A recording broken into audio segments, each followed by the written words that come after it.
Quelques kilos d'explosifs pour faire tomber tout un mât. Des structures de 80 mètres de haut, démolies en quelques secondes seulement. Que faire de ces tonnes de béton, d'acier, de matériaux composites? Ces éoliennes fracassées sur le sol ou démantelées, pièce par pièce. Après 25 ans à tourner, ces turbines sont jugées trop fragiles ou plus assez puissantes par rapport au nouveau modèle. En France, le problème commence tout juste à se poser. Le parc éolien est encore récent. Mais en Allemagne, c'est toute une filière de recyclage qui s'est déjà mise en place. Selon la météo, il nous faut entre 5 ou 6 heures pour tout démonter. Dans les prochaines années, il va falloir démanteler en Allemagne 3000 éoliennes qui sont trop vieilles. Une opération délicate.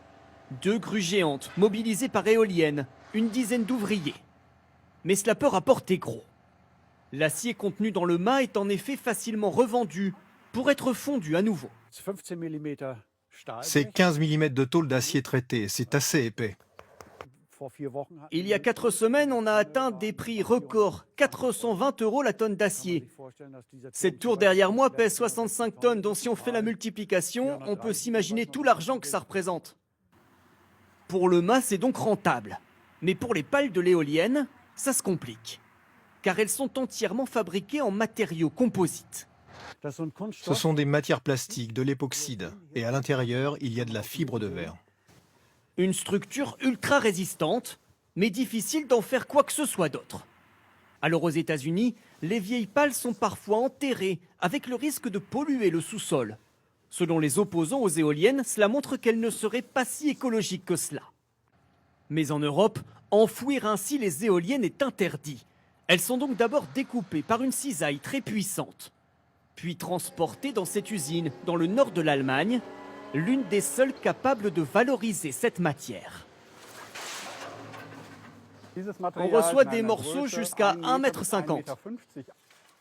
Tout est ici broyé, plusieurs fois, de plus en plus finement, puis mélangé à d'autres déchets en plastique ou en papier.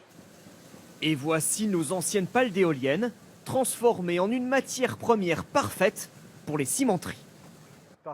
Ces fibres de verre, maintenant qu'elles sont broyées, remplacent parfaitement le sable. Un matériau très demandé dans la construction, tout le monde est gagnant.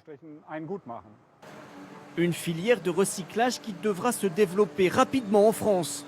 Dès l'an prochain, la loi imposera en effet que 90 % du poids des éoliennes démantelées soit recyclé, soit selon un rapport du gouvernement, près d'1 million de tonnes à retraiter d'ici 2028.